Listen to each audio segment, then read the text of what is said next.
Students, आज हम आपको एक्सप्लेन करेंगे क्लास 10th क्षितिज पुस्तिका NCERT हिंदी।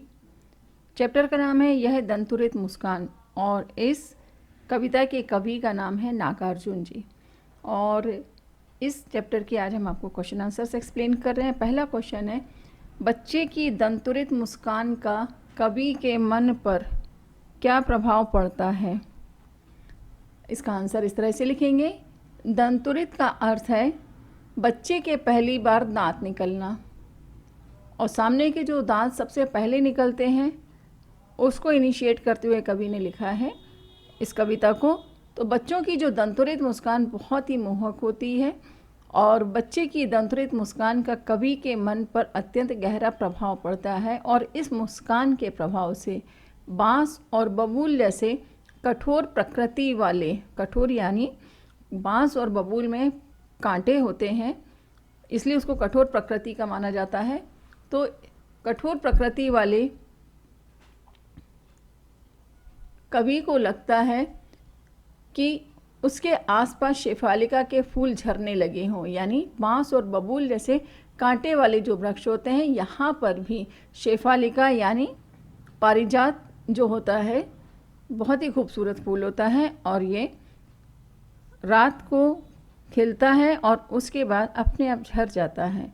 तो इस तरह से, और उसकी खुशबू पूरे में बहुत ही अच्छी तरह से महक उसकी जो है पूरे वातावरण को सुगंधित कर देती है। तो यहाँ उपमा दी गई है शेफालिका की। तो शेफालिका के फूल झरने लगे हों, और कवि को बच्चे की मुस्कान बहुत ही मनमोहक लगती है, जो उसके मृत शरीर में प्राण डाल देती है। यहाँ पर अतिशयोक्ति अलंकार के साथ उन्होंने बताया है कविता में। और उस मुस्कान से प्रभावित संन्यास धारण कर चुके कवि भी वापस से गृहस्थ आश्रम में लौट आए हैं। फिर नेक्स्ट क्वेश्चन है, बच्चे की मुस्कान और एक बड़े व्यक्ति की मुस्कान में क्या अंतर है। तो इसका आंसर इस तरह से लिखेंगे कि बच्चे और बड़े व्यक्ति की मुस्कान में निम्नलिखित अंतर होते हैं। पहला, बच्चे अबोध होते हैं, यानी वो बहुत ज़्यादा ज्ञानवान उस समय नहीं होते हैं, अबोध इसलिए उनको बोला जाता है। और बच्चों की हंसी में निश्चलता होती है। निश्चलता यानी बिना किसी छल कपट के वे अपनी मुस्कुराहट बिखेरते हैं। लेकिन बड़ों की मुस्कुराहट कृत्रिम यानी आर्टिफिशियल होती है, यानी ज़रूरी नहीं कि जो वो मुस्कुरा रहे हैं तो वास्तव में वे मन से मुस्कुरा रहे हैं या फिर किसी को दिखाने के लिए। और नेक्स्ट पॉइंट है, बच्चे मुस्कुराते समय किसी खास मौके की प्रतीक्षा नहीं करते हैं, वे तो बस अपनी स्वाभाविक मुस्कान बिखेरना जानते हैं।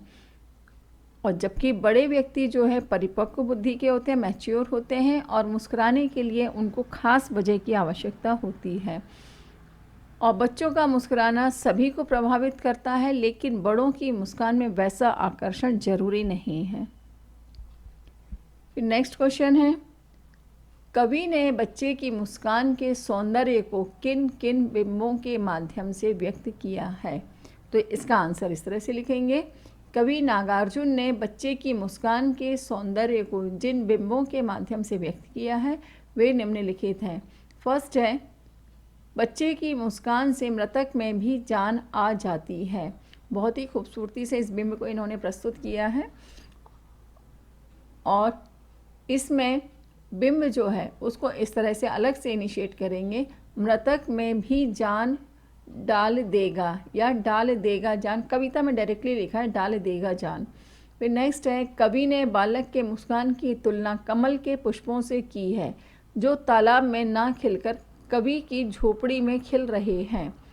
तो यहाँ पर ये वाली लाइन जो है कविता में लिखी गई है वो इस तरह से, छोड़कर तालाब मेरी झोपड़ी में खिल रहे जलजात, जलजात यानी कमल। फिर नेक्स्ट है, बच्चे की मुस्कान से प्रभावित होकर पाषाण यानी पत्थर भी पिघल कर जल बन जाएगा। और इसके लिए पंक्ति जो ली गई है, पिघल कर जल बन गया होगा कठिन पाषाण।